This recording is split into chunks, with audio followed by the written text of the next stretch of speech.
Palestinians want to create a new state using the 1949 armistice lines that ended the First Arab-Israeli War. The country would include the West Bank, Gaza and East Jerusalem. We're out there to bring, not to cancel Israel from the map, but to put Palestine on the map.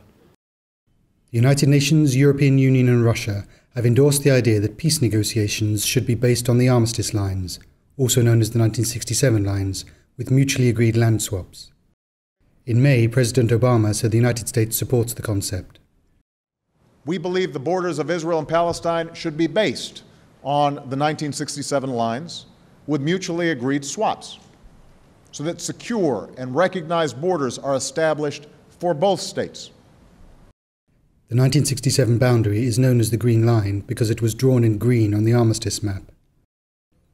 During the Six-Day War in 1967, Israel took over the West Bank from Jordan and has controlled it ever since.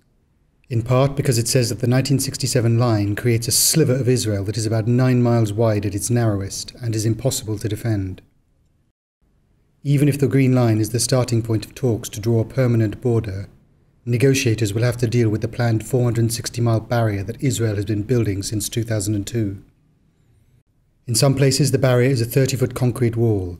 In others, it is a series of electronic and razor-wire fences. The barrier sometimes follows the Green Line, but some parts jut more than 10 miles into the West Bank, creating another de facto border.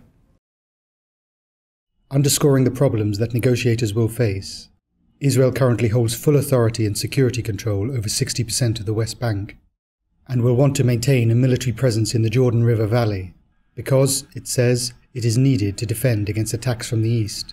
The Palestinians oppose an Israeli presence along the Jordan Valley, saying it will make it impossible for them to have a viable state. In addition, Israelis have established settlements throughout the West Bank, some with more than 40,000 people, which Israel will insist on including on its side of a border. Negotiators will also have a difficult task in sorting out how to divide or share Jerusalem. While the Green Line cuts through the center of the city, Israelis have been building homes on the Arab side since 1967. And a final complicating factor is how the sides are going to share the old city.